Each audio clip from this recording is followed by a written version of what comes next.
You're listening to Through Our Lens with the Disabled and Nondisabled Alliance, or DANA. We're a club at Sac State for disabled students, staff, and their allies who discuss and educate each other on disability topics/issues, advocate for the disabled community, and hang out together. So we want to be more recognizable to Sac State. So please join the conversation by following and messaging us on Instagram at Dana at Sac State. It's DANA at Sac State. DANA at Sac State.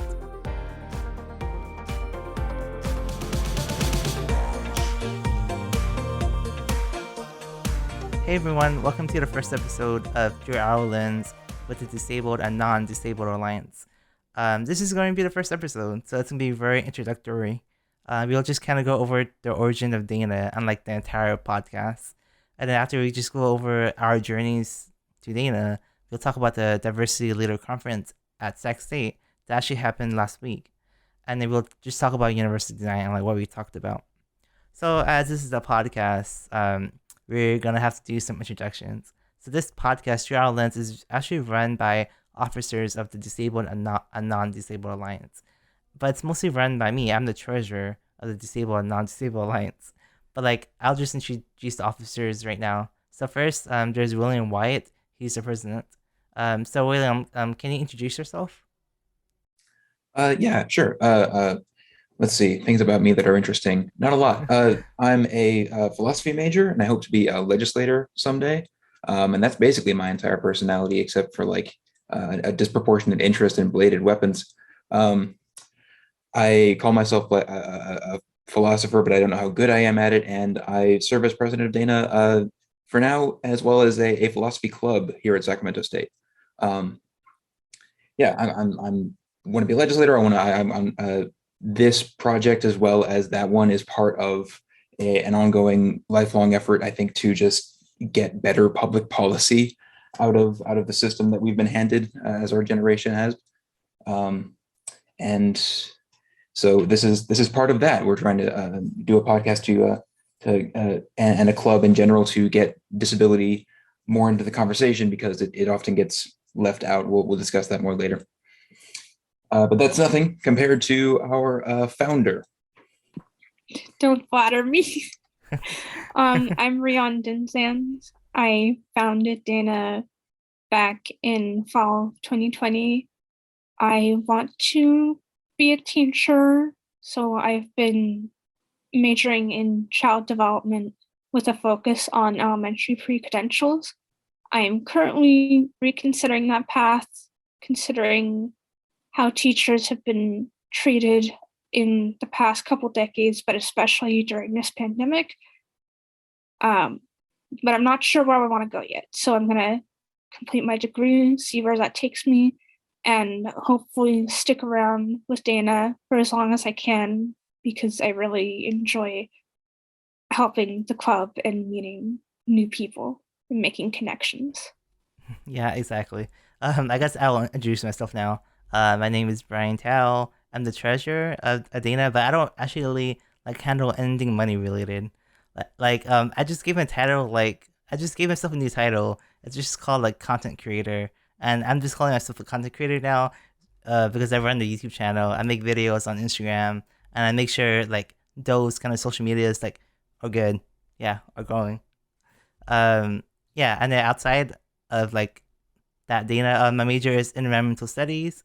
I want to be a city planner because I kind of hope to be a part of projects that kind of improves public transit in a city like Sacramento.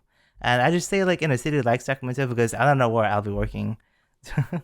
Yeah, because like I know that city planning is like an 11% increase of like jobs, but like I might move around.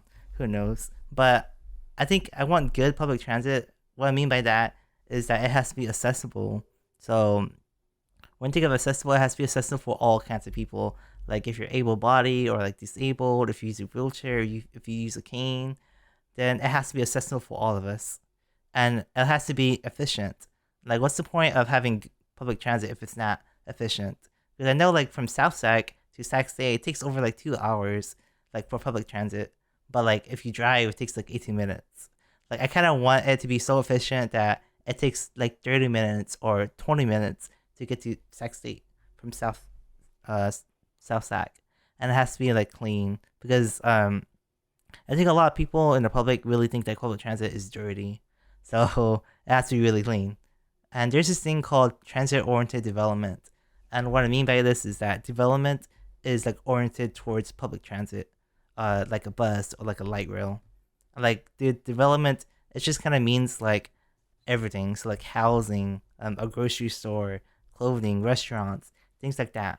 So like a train station, all the restaurants, all the development is around it, and you can travel from different like parts of the city. And yeah, and that's kind of like who I am.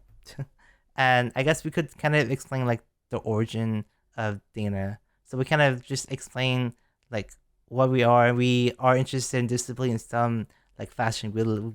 We kind of live with it, and we want to spread the word around Sac State. But like, what is like the origin of Dana? And I guess like Ryan could like speak more about it. Yeah, so like I mentioned earlier, Dana was founded in fall of 2020, but it had been something I've been kicking around in my head since I started going to school here in fall of 2018.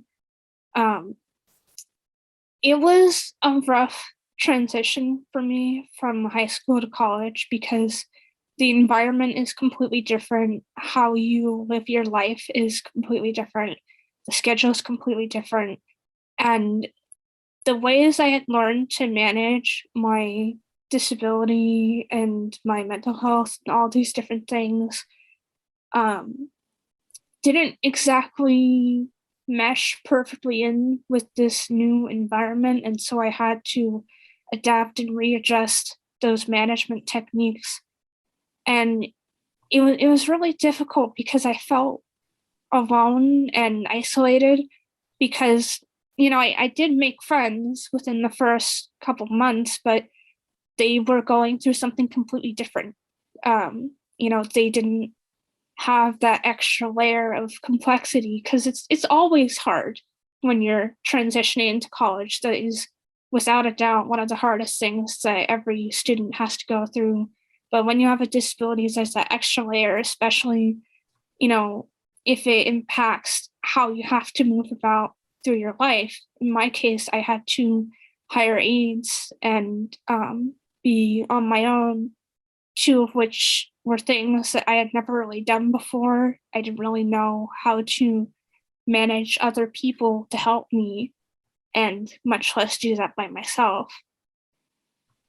And part of the reason I chose Sac State was because I saw disabled people on campus interacting with other people, going to classes whenever I visited. And I was really encouraged by that. I loved that sense of community, that visibility, that sense that, you know, I wasn't alone, that I wasn't going to be alone. But when I got here, I felt alone because I looked around and I realized, you know, I can't just walk up to someone and be like, hey, you're also disabled, want to be friends? Right? Like they have Yeah, it's so classes to awkward. go to, they have stuff to do.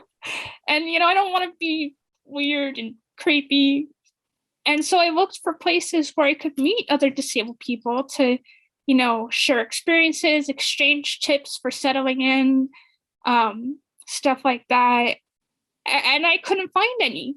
There was nothing. You know, I mean, we have SSWD, Services to Students with Disabilities, but they're entirely an academic focused group. They're not a hangout spot. If you try to hang out there, they'll be like, what are you doing here? Do you need help? Or, and you know, you need to be quiet in their office because people are trying to work. And then there's TRIO, but that's also an academic centered thing. It wasn't focused on, you know, making friends, connecting with other people, just hanging out and talking, right? And so I kept looking and I thought to myself, well, there's nothing here. I don't see anything, but what if we could make a space like that? And at first, I thought maybe we could vouch for a center for disabled students, kind of like how we have the Pride Center and the Women's Center and the Multicultural Centers, which are all very great resources. But the more I talked to the people about it, like I went to the director of SSWD, I went to the director of the Multicultural Center, I talked to people at the Well. And the consensus was basically, if we don't have enough support for a space like that, then there's no reason for the university to pursue it. So I figured, well, I'll take their suggestions, I'll start small, and I'll find support. I'll find this community and try to bring it together. And then once we are together and stronger and we get to know each other, then maybe we can have something more permanent. Also, this is Pepper, my cat. Get up. She's very sweet, but she also wants to eat everything on my desk. So tragic. So I started talking to some other students that had tried to start a club like this before, with the help of Dr. Vance, the head of SSWD. She got us connected. Got the ball rolling, and by fall of 2020, we had Dana. It was made, and I'm honestly really proud of surviving that first year because it was really tough. Yeah, it was really tough. I took a bite out of way more than I could chew, but we made it, and we have a lot more support now, so we're doing a lot better now, and I'm really proud of how far the club has come and the members that we have. Yeah, exactly. I guess that kind of leads to my other question. Like, do you remember like the first presentation you did in that fall 2020 semester? Like, do you know like how many it was a people disaster. It was a disaster. I mean, it wasn't that bad, but I was definitely, you could tell I was green. You know, you could tell that I wasn't used to doing this, and that I wasn't really entirely sure what I was doing. But I made it through, and I improved repeatedly every time I held a meeting. So yeah, I guess that's good. I mean, it was like your first time doing it, so that's understandable. Like every first comes with struggles. So and, I'm really glad that the club survived. Yeah, and a huge shout out to William too, because he's been on my team since the start, and honestly, it would have been a lot tougher if I had not had his support in making some of the slides or holding discussions about certain things, or even just the encouragement of, no, you're doing great, keep going, So huge shout out to William, because you were a crucial part of Dana's success in the early days. Yeah, William. Can you explain like your story? Like, why did you join Dana, or like how did that happen? Actually, when I met Rian, it was like one of the first things we ever discussed, basically. It was like, hey, what about television? Oh yeah, well, disability representation in television absolutely sucks. You know what? Representation for disability in general kind of absolutely sucks. And that was true. And so Rian had at that time the idea to do something about it. That was that must have been fall 2020. And that thing to do about it was to start a student organization. At the time, I was also trying to get Philosophy Club off the ground, and I had way more support for that than for the Disabled and Nondisabled Alliance. But we basically, it was very much a story of like, we saw a need, or rather a need was communicated to me, and we decided to fill that need. And that turns out to have been a good idea. I hope there's a certain paradox when it comes to starting things of maybe anything, but definitely things of a political nature. See, if there's no space for disabled students to get together and discuss what their lives are like and how they compare and contrast, and how they can maybe improve their lots, obviously there's not going to be a student organization around disability, because nobody will have had that idea and had enough support get behind it. to actually start that organization and get it off the ground. So it's pretty natural that there wasn't a center for it, even though surely a significant portion of the population at Sacramento State has some kind of disability, that's what, knowingly or not, is a legitimate thing to politically act on, and there's a cynical side of me that wants to say that's very intentional on the part of the university and on the part of established organizations and capital, that if you keep the people and whatever demographic of people isolated from one another, then you keep them subservient, because only through collective action do they have any significant say or power.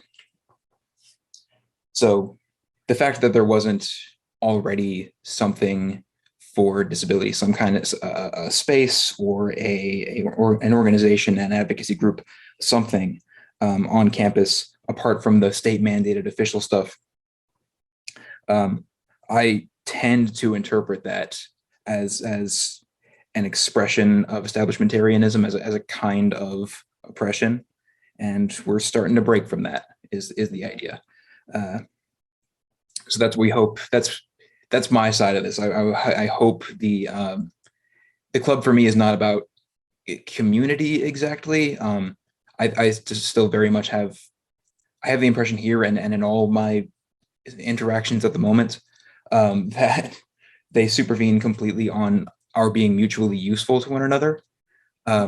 Even whether that may be not me being not completely rational, but still, the point I mean to make is that this is a political project for me, and that's what where I see the best good coming from. But part of that political project is having community, is getting people together who actually want to have discussions and make eventually have those discussions make an impact by creating fostering consensus and then fostering collective action.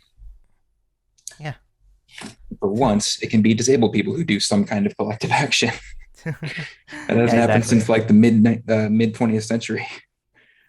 Yeah, I mean, like, that's kind of like the reason why we started kind of this podcast. It's because like we want like new people, new members to come in and to like be a part of the conversation about disability issues and like topics.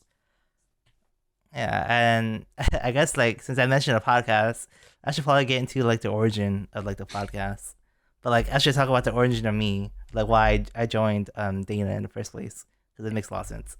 Okay, so like I think in the summer, I think in like 2021, sometime in the summer, Ryan and like William was looking for like a new treasurer, and like at the time Ryan was like the president and William was like the vice president, but like Ryan decided to step down because they wanted to take a gap year. Like yeah, that's really understandable because everything's online, and then yeah, and then I kind of like messaged Ryan, and I was like, hey, I noticed that you're looking for like a treasurer. And like they were saying like, yeah we are, and I guess like I have this like message here. Are you fine, Ryan, with me sharing it? I don't mind. Go ahead. I'm Okay. just keeping myself muted because the cat is loud. Yeah, no worries. Yeah, essentially they said it's a really chill position, to be honest. We don't really do money stuff at the moment, so you wouldn't have to do a lot. Like yeah, and like oh that's really good. But like kind of like my mindset is like if I become an officer in a club, then I should put like 100% in it. I shouldn't just be there and just call myself an officer without actually doing anything. Like that's what I did.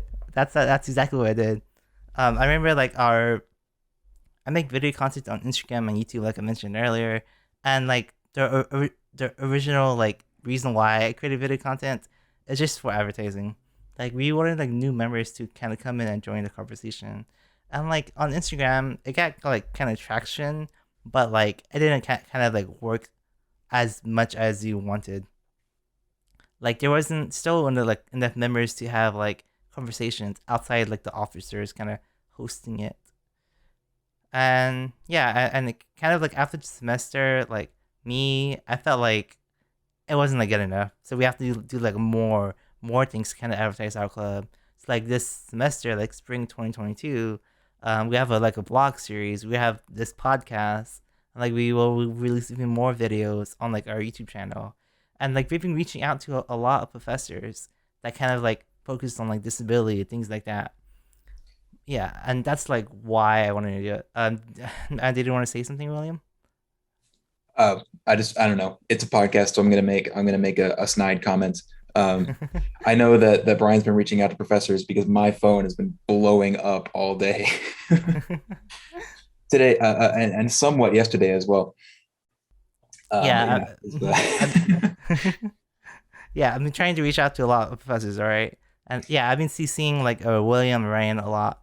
Like I sent out like 11 emails, and I feel tired after that, honestly. No, I I believe was a it. little worried looking at all those emails. Are you okay? That's a lot of emails to do in one day. Are you holding up all right? Yeah, yeah, yeah, I'm all right. Okay, but like back on topic about the podcast. So like I wanted the podcast to be like about advertising, but it's also like a good place to talk about disability. I think like for now, like this first episode, it's just us officers. But I think I want like other members of the Disabled and Nondisabled Alliance to be like a guest on Dana, and so we can just have conversations on it.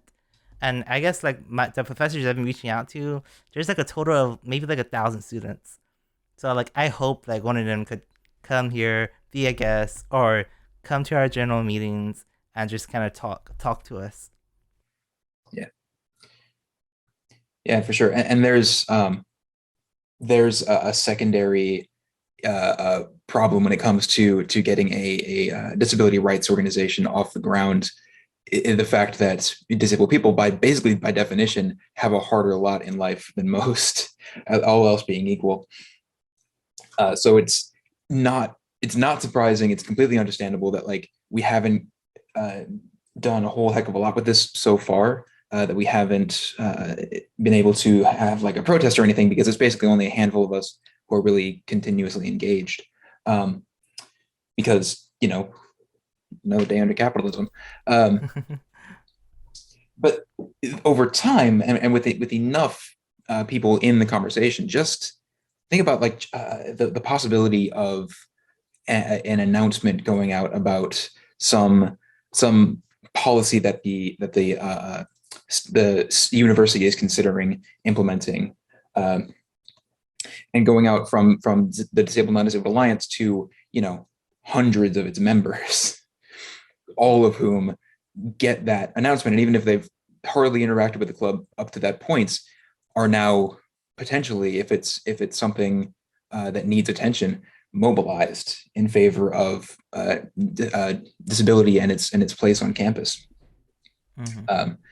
That's if the university tries to do something shady or screwy, but I mean, we all remember the Hornet Commons.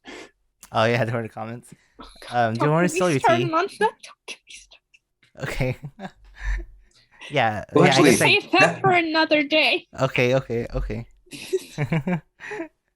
When we do talk about it, though, like that's going to be an interesting conversation, because it's exactly the kind of thing I wish I had brought up talking about universal design before now. Like, yeah, I kind of wish they had run the plans by the general populace, like this general student populace, before making anything final, because I would have had a lot of words to say if they had done that, and they probably could have avoided a lot of the issues they're having now. So yeah. Yeah. So like, if you don't know what the Hornet Commons is, it's just like another dorm area by near Sac State, but it's not actually run by Sac State. It's run like by some kind of third party. Yeah, like it's run by the company Graystar. They do management. I work for them. Can you do something about it? Nope. Yeah. Okay, because so I am completely alone as a laborer in this company. Yeah. So what the main problem is, like the ADA room isn't accessible. Like that's the main problem. But like we could talk about like Hornet Commons like later, like in a different episode, because Ryan gets really heated about it, and like I do too. We all do, because it's really like it's supposed to be accessible. It's stupid. how that works. Okay, but like kind of like back to the podcast. Can you explain the name of it? It's called Through Our Lens, William. Yeah, that was my proposal. By the way, Disabled and Nondisabled Alliance was also my proposal. I'm either very good at names or just very loud.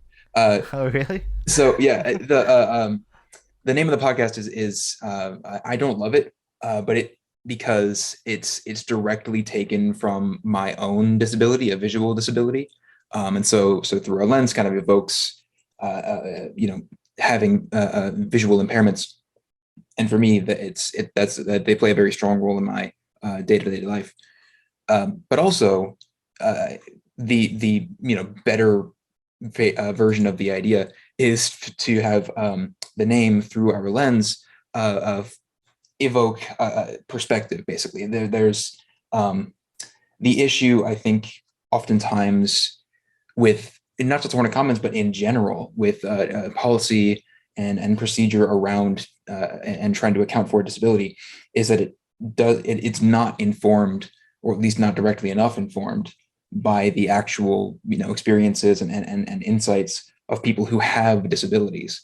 So part of the idea of the podcast, part of its mission, or at least its mission by association with this Disabled and Nondisabled Alliance, is to promote that perspective, and not just that perspective of us three and whichever members or guest speakers decide they want to chime in, but also just the idea in the abstract. Like, it's important to have other perspectives in mind, if at all possible, when making decisions that are going to affect the general populace, or at least a group of people that So yeah, Through Our Lens is designed hopefully to invoke the need and prioritization of perspective of from the through the lens, I guess, of disability. I don't know. It's not super. I'm trying to sort of complexify it. It's not a big brain move on my part to suggest Through Our Lens. Yeah, I think like for me, like when I think Through Our Lens, it's like this podcast is like our way of expressing ourselves. So it's like what we see. So it's kind of like through our experience, through our like eyes, kind of. Yeah, I think that kind of explains it. Like for me. Do you have anything to say, Ryan, about Through Our Lens? Well, I mean, also all three of us have, well, we have glasses and Williams. I mean, it is through our lens. Yeah, it is. I don't know how bad of a joke that was. I'm working on my sense of humor. It's been broken by the internet. I'm trying to make it normal again. No, there's no normal sense of humor. That's the point.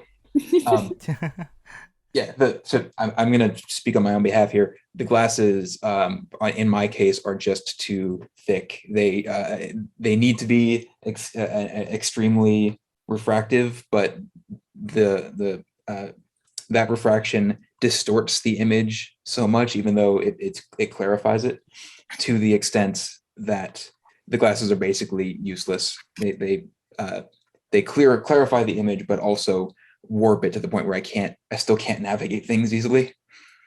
So contacts do a better job. And so I've been wearing contacts all the time for years, and optometrists tell me not to do that. And I'm like, go away. I had to explain to that self-same optometrist what nystagmus was. Like, look up congenital nystagmus. It's rare, but an optometrist, a professional eye doctor, has no excuse for not understanding. At least knowing the term. So we're gonna take like a minute break. We're just gonna take a minute break, and I guess like after our break, we'll kind of like talk about the diversity conference and like universal design. So stay tuned. You're listening to Through Our Lens with the Disabled and Nondisabled Alliance at Sacramento State, a club, organization, whatever, for disabled students, staff, and their allies to discuss and educate each other about disability-related topics, advocate on behalf of disabled students and the community, and to hang out together and just be a community. So we want to be more recognizable to Sac State. So please join the conversation by following and messaging us on Instagram at Dana at Sac State. It's DANA at Sac State.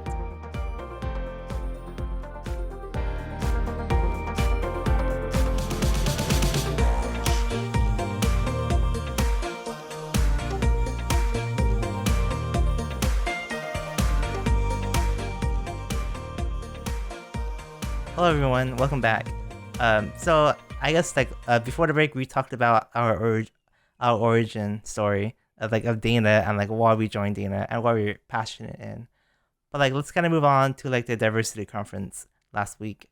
So Ryan and William, can you kind of explain the diversity leadership conference last week? Rian, you go. So we signed up to participate in Sac State's Diversity Leadership Conference, and it was a very great experience. It lasted for the whole week, and we were one of the presenters. We discussed the social model and medical models of disability, why disability is an important aspect of diversity that is often overlooked, and why universal design can be one of the best ways to implement inclusive practices that welcome that sort of diversity to Sac State, and not just Sac State, but society as a whole. Mm-hmm. I guess what kind of surprised you about the leadership conference? How there's a lot of people who came or not? I don't know. I was pleasantly surprised at the amount of people who showed up. Our turnout for meetings has been a little lacking lately, so it was nice to have a decent sized audience. And I don't know, not much else surprised me. I was glad to see that a lot of the other presenters, had their live transcript functions turned on so that I could have live subtitles. As much as I appreciate ASL as a language, I'm very much not fluent in it at all. But yeah, it went really well, and I'm glad that a lot of people attended and showed up, because I think that everything everyone was talking about is really important and things that we should consider in our daily lives and as we move forward. Yeah, I think for me, I was kind of surprised about the number of people too, and it's just I think it's kind of a good sign of the future, because I'm reaching out to professors, to students, and at least I really want at least 20 people in our meetings. That's kind of hopeful, because I think disability should be more in the conversation, should be in those things. I'm really glad those people participated too. It wasn't just all quiet when you had discussion about universal design, the frameworks. Everyone had something to say. Do you have anything that surprised you, William? Yeah, I mean the turnout was good, and it doesn't matter. But there was the facilitator of the conference, of at least our session of it, did a spiel at the beginning of it, which basically just introduced the Diversity Leadership Conference in the club for anybody listening. Although the meetings weren't officially recorded or anything, so I sort of wondered why, but it felt a little bit like an ambush, because I had really built up in my head what parts of this conference that I would be presenting for, and the fact I have to talk really fast to make this work in the time given, and it was just, I don't know. I felt very anxious. It went reasonably well, but I was at the time during that presentation and not probably because I had been thrown by the spiel at the beginning, but probably more because I was just really tired. I definitely felt rushed and I was missing stuff, and there was the sun in my eyes. It was a stressful experience. But there was one pleasant surprise beside the turnout, which was also very good. And it was that when we had our audience members sorted into breakout rooms and given to us individually to speak with as officers, and to hold discussion after the parts of the presentation, first about diversity in general and the social and medical models of disability, And then about, my thing about universal design, the people in those breakout rooms, at least the ones that ended up with me, had substantive suggestions about Sacramento State, not especially like complex ones. And I might have put it in more nuanced language, but like one of the audience members who was with me pointed out that at the building complex, I think the student housing complex, where she is a resident advisor, like me, by the way, but with a different organization, there are mobility impaired students on like upper floors, where they, in the event of a serious emergency, and we talked about this in the conference as well, in the event of an emergency, the elevators obviously might not work, or maybe will shut off, automatically as a precaution, which is to say that those mobility impaired students will be completely trapped in those upper stories. And it seems to be that that's just, disability getting left out of the policymaking conversations. Nobody's bothering to administrate on behalf of disabled students when it comes to how they're placed in student housing. I mean, that's the case. I live in the Upper East Side Loft, which is off slightly off the campus, but it's still student housing. And I know of one wheelchair user who's a student who's on the first floor, but I know another who has a prosthetic leg who's on the third floor, and who raised a stink about it and still got placed on the third floor. Like, it's weird. It's strange to me that this is a possibility, but it's only strange because intuitively I'm more inclined to think about mobility impairments than apparently the general, administratively powerful population is. But that the pleasant surprise again is just that point was raised by somebody who I had no reason to think would have thought of it per Dana. Like there's some genuine consciousness of disability that is outside of this club, and it was good to see. Yeah, I think yeah, I think that's really good that people are thinking about it outside of the classroom and like in their own life. And I guess like what we kind of want is like universally designed like things or universal design. Can you kind of explain what universal design is? Like really short, really simple. Nope. It's complicated. Or am I just a philosophy major? Universal design is basically, and I outlined this in the presentation. It's probably on the same YouTube channel as this video, but I'm not sure. I sketched in the presentation as basically the principle you arrive at when you propose that to be impaired in something, to be disabled, is just a product of social constructs. Rather, at least that the social constructs are the thing to be blamed for disability, for impairment. And that's just the social model of disability that we can elaborate on later. But like that's the how you arrive at the principle of universal design, that things should be that insofar as things are socially constructed, they should be constructed in such a way that they are universally accessible, that everybody can use them.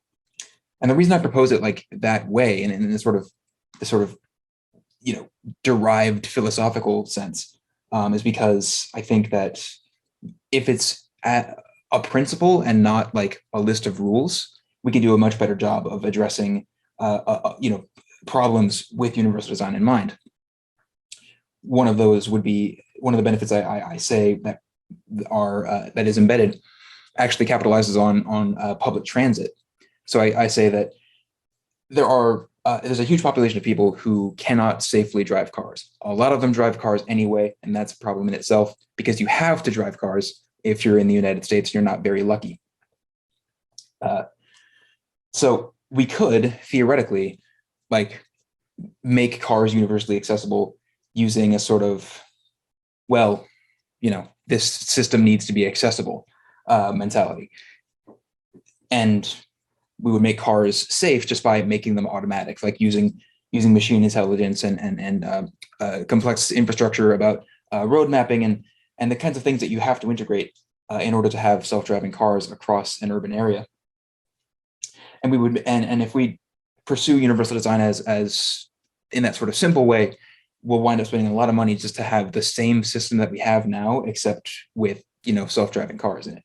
Whereas if we take universal design as a philosophical, ethical principle that applies to society in general, we might arrive at a different conclusion. I think you could achieve a lot more and better for cities and for people who need to get from place to place, regardless of disability, but very much taking into account disability. That doesn't make sense. Whether or those who have disabilities and those who don't, you could do a lot better for all of them with more focus on public transit and walkability in our city infrastructure. And that, Brian can speak to that as well. But my proposal is not just that it can be more efficient to have public transit and walkability, but also that it would be by far the environmentally better choice. And that's not that's not a fringe opinion at all. But basically, I'm partly motivated here by selfish things. I sincerely hate cars. I'm not afraid of them or anything. I just think they're bad. I think they're the third most pernicious invention that humans have ever come up with. But also, there is the possibility that we could re-engineer our city infrastructure and actually do better than to have cars, or at least do better than to have the reliance on cars that we currently do. And that is the kind of thing you can integrate, the kind of proposal that you get if you're integrating an idea like universal design as a philosophical moral principle rather than a checklist. And if we want to examine the checklist approach, we could look at the Hornet Commons again. How far into that should I go? A lot. Okay, so back in the spring, I was gearing up to come back to Sac State. I ended up not going back anyway, but I was really intrigued by what has been shared by the Hornet Commons, like the different policies that they were putting out, you can have your pets, you can have different types of apartment styles, you get an in-unit washing machine and dryer. What? Sounds great. That's good stuff. That is good stuff to be really useful. And it's a, if I may say, it's a new building, which is to say that a brand new building. It is brand new. It was still under Yeah. construction when I visited to look at the rooms. But the rooms themselves, like the plans for everything, were already set in stone. It was just a matter of, if you want accommodations, like certain accommodations, physical ones, adjustments to the rooms, you should apply for housing now and then submit an application for an accommodation now while we still have the construction workers here, which makes sense, right? So I figured, we'll go visit it, see how it looks, see if it will fit my needs as a power wheelchair user who cannot walk or stand on their own. And first we saw the normal room because it was closer to completion, and it seemed pretty good. I had some notes in my head of what I was expecting the ADA room to have different, like not have the fridge in front of the bar table, to have the cabinets lower, to have the microwave on the counter instead of in the cabinets, to have space under the sinks, to have the doorways between the bedroom and the bathroom. There are two doorways because there's a sink, little mini sink room in between them, to have those doorways, lined up, not offset. And then we visited the ADA room, which had enough in it that you could tell what it would look like when it was finished. It was just, still a bit under construction. And this was for the 2x2, by the way. And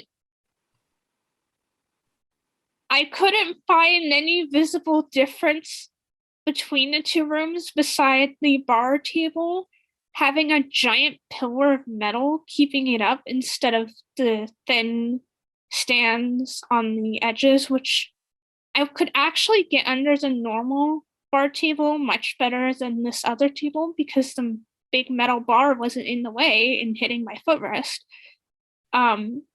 And there were bars in the shower, and the shower was, nice and flat, rolling. And they had one of those flip down shower chair things. Those were the only differences that I could see. There was still no space under the sink. There was still the issue of the cabinets being way too high and the microwave being stuck in the cabinet. And there was still the issue of the fridge being directly in front of the bar table. So, you can't easily open it because there's not enough room. And there was still the issue of the doorways. And on top of that, the closet area for the rooms are built into the walls. So you can't move them. You can't rearrange them. And it's also literally a physical obstacle for moving around the room, especially when you have a bunch of furniture in there, because they aren't large rooms, right? They aren't large rooms. They're still relatively small. This wouldn't be as much of an issue if it were bigger, but it's small. So, if you have a lot of equipment like I do, or you need a lot of space beside either side of your bed like I do, then it's going to be really hard to configure the room in a way that works, especially considering the awkward positioning of the doorways. And so, I talked to the guy about it, the guy who showed us around. He referred us to the higher-ups, and I talked to the higher-ups, and I said, the ADA room is not accessible. I'm pretty sure that having space under the sinks is the most basic thing you could do to change it here. And he said that, if you apply for the room and ask for an accommodation, they will go into the room and remove the space under the sink for you. But that's not the point. It's not supposed to be there in the first place. Yeah. And he said this and explained it. And then when I asked him about the specifics of it, it turns out it was just the cabinet doors and not the base of the cabinet. So I asked him about the base of the cabinet, and he said you'd have to talk more about it and get approval. And I'm just sitting there like, it's not supposed to be there in the first place. Do you have ADA consultants? Did you get this approved by someone? And it turns out they did. They had 2 ADA consultants. He sent me the floor plans for the architectural floor plans that they had greenlit. It's the same. It's very clearly the same floor plans as what I saw. And I'm thinking to myself, there's no way these ADA consultants could have greenlit this with how everything has been laid out. And so my dad and I, being as stubborn as we are, we actually researched code for accessible architecture for this type of building. And it turns out you do need to remove the sinks. As of, I think it was 2018, you do need to remove the space under the sinks. You need to have space under the sinks for wheelchairs to get under. And so now I'm thinking, well, this checklist thing clearly doesn't work because they approached it like a checklist. They missed some items on a checklist, or they thought it was optional. And then they approved it, and now it's not accessible. And now they can't exactly go back and redo it all because it's already constructed. It's hard to go back from that because of all of the different wiring and plumbing, and it just gets so complicated.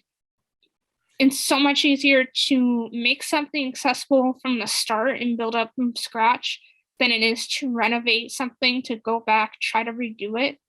And I really wish that they had caught this sooner, or talked to more disabled people sooner, had thought about it more. I don't know what went wrong on their end because there must be many layers to it, but clearly something went wrong. And I think a large part of that is due to the nature of treating accessibility like a checklist, because it's not a checklist. It's it's a mindset. It's something you have to go in from the start, not check off boxes and slap on afterwards, you know?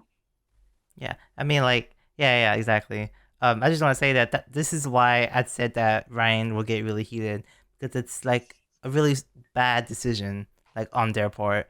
Like, why do you have to change everything just to make it more accessible? Why don't you just make it accessible at the start? And I forgot to mention something when I talked to them about adjusting the room. They told me that if I apply for accommodation after applying for the room space and paying the deposit, that it's not fully guaranteed that I'll get the accommodations I'm asking for. So then what's the point? What's the point? If you can't guarantee that you'll make it the way I need it to be in order to function and live in this space, then why would I place a deposit to rent out this room space? Why would I waste my money on that if it's not even guaranteed? Well, It's so just, that you're locked in, so that they got I you, mean, it's just and that they can do overall it's whatever they bad want. business too, though. I mean, like, once word gets out about that, I mean, it's not gonna look good.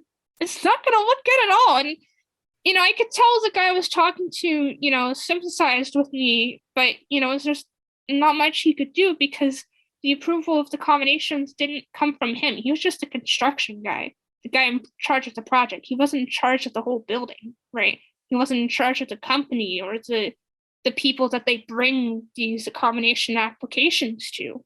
And the other thing too is that he said it was pretty likely that once I moved out, they would undo all of the accommodations and put it back the way it was, which doesn't make any sense to me because it's an 80 room. So just keep it that way unless somebody needs it changed, right? Because the way I would need it would benefit a lot of other people who need that room because it's a lot of basic stuff. But the way they were approaching it is if the 80 room was this blank canvas that looked exactly like the other rooms except for, certain required by law features, and then, just change it based on whoever's living there. But that takes so much time and effort, and it's such a waste of money to have to renovate and unrenovate and re-renovate over and over. I just walked away from the whole thing after trying to talk to them about it. And, I told them that either their ADA consultants were either bogus or not up to date on the current laws because of the thing with the sinks. But, I don't know if they've made any changes after that or if anything happened from the interaction. But I do know that I've been seeing a lot of students complain about the Hornet Commons already. It seems that they aren't quite organized, and considering what happened with the ADA room, I'm not surprised in the least. So yeah, and I guess that was the entire story of Hornet Commons. It's just this idea that the checklist doesn't work. Like, yeah, it just doesn't work at all. So we're about to reach like the end. We just want to thank everyone for listening to us. But like Ryan or William, do you have anything to say before we end it? Not especially. Like nothing that we haven't said, dozens of times before. Because the whole idea behind this project is to have disability in the conversation. That is part of the issue that we see. And I'm going to put it on the record. I see most of the issue chalked up directly to capitalism as a system of economic resource allocation, because obviously like the Hornet Commons was built in the simplest and most expedient way possible, and then they made the process maybe accidentally they made the process this way, but they made the process for getting a genuine accessibility retrofitted to that relatively easy construction so obtuse that the people who actually need that accessibility just walk away from the endeavor and don't bother because their lives are frankly hard enough already. So Yeah, but if that global basically problem about accessibility is solvable, it's not going to be solvable from the perspective of a few people. So it's rather with the power of a few people. So disability being better understood and more in the conversation makes it more likely to appear in the priorities of politicians, makes it more likely to appear in the actual priorities of public policy. So yeah, just like talk about disability if you that's a recommendation I'll make. And especially if you're a Sacramento State student or otherwise like interested in being part of a project that is centered around disability and advocacy, therefore consider supporting Dana with your membership. Not financially, obviously, we're impoverished by choice, but just become a member if you want, and join the discussion. We've already talked about it. We have a Discord server. That's where mainly things happen, and we have several social media outlets that Brian understands better than I do. Yeah. So Ryan, do you have anything to say? No, not really. I got on my steam out with the Hornet Commons situation. That I do want to allude to what William said was what he said about talking about things in order to grab others' attention so they can start thinking about it, so we don't have to make them think about it.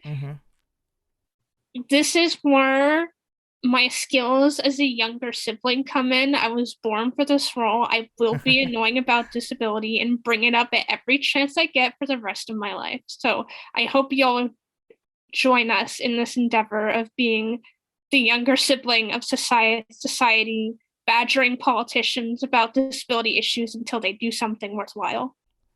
Exactly. I guess I'll have my final say. So we want to be more recognizable to the Sac State population. So please join the conversation and spread a word about us. You can join by following our Instagram, listening to our podcasts, reading our blogs, and joining our Discord server. And finally, join our bi-weekly meetings. Our first club meeting is happening on Thursday, February 3rd at 6:30 p.m. on Zoom.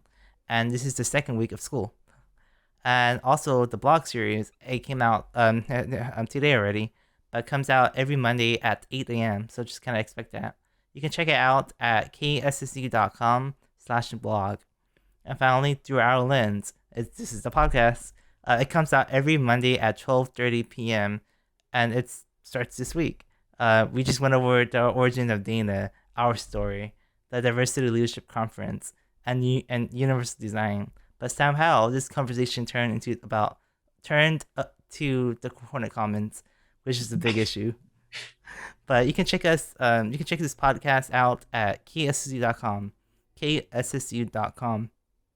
and click Listen Live. And also check out our YouTube channel as well.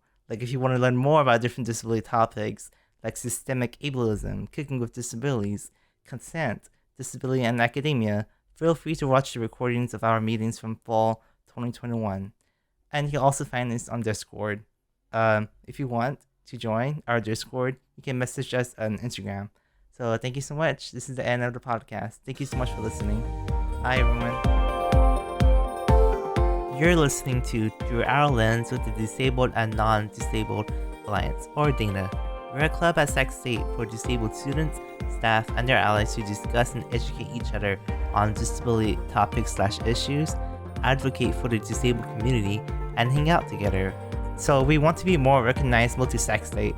So please join the conversation by following and messaging us on Instagram at Dana@Sac State.